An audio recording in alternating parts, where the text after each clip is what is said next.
And moving on to some more updates from around the world. A new footage showing Israeli settlers rampaging through multiple Palestinian villages has emerged from the occupied West Bank. The settlers smashed cars, started fires and wounded several men in the latest flare-up of violence in the occupied West Bank. First reports of the arson came on Saturday, as several Palestinians were killed by Israeli settlers in a series of isolated incidents. The official Palestinian news agency Wafa reported attacks in at least 6 communities till Sunday. Charred remains of a house and several vehicles were seen in the village of Fandakwima, southwest of Jenin. Eyewitnesses reported some 200 assailants from the nearby settlement of Homesh, who threw Molotov cocktails, used pepper sprays and injured several Palestinians.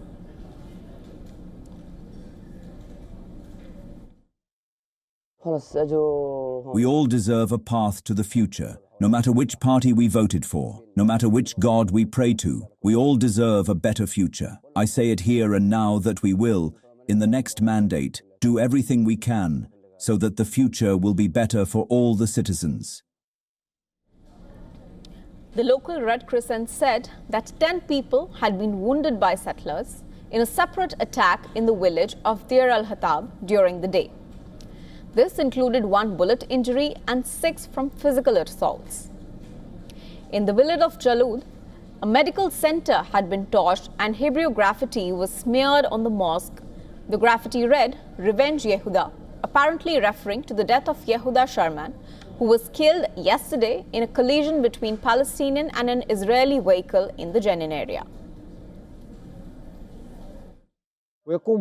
They set fire to a medical clinic that was being prepared to provide first aid and medical services to the residents. They burnt it along with its equipment and supplies, which were about to be used to begin providing services to the community. The Israeli military issued a statement on the attack and said that it had dispatched soldiers to several Palestinian villages after reports of Israeli civilians involved in acts of arson and other disturbances in the area. The statement condemned the violence and assured action to maintain the security of residents and public order. The rampage came one day after an 18-year-old settler was killed in a collision with a Palestinian vehicle. Israeli police said they were investigating whether the incident was terror-related, but there was no confirmation. According to a tally of data from the Ramallah-based health ministry, at least 6 Palestinians have been shot dead in settler attacks in the West Bank since the start of the Israel-US war with Iran. The Palestinian Presidency has condemned the latest settlers' attack, calling them Israeli colonist gangs, while diplomats from 13 European nations and Canada have decided increasing settler terror and said the violent attempts to seize Palestinian land must end.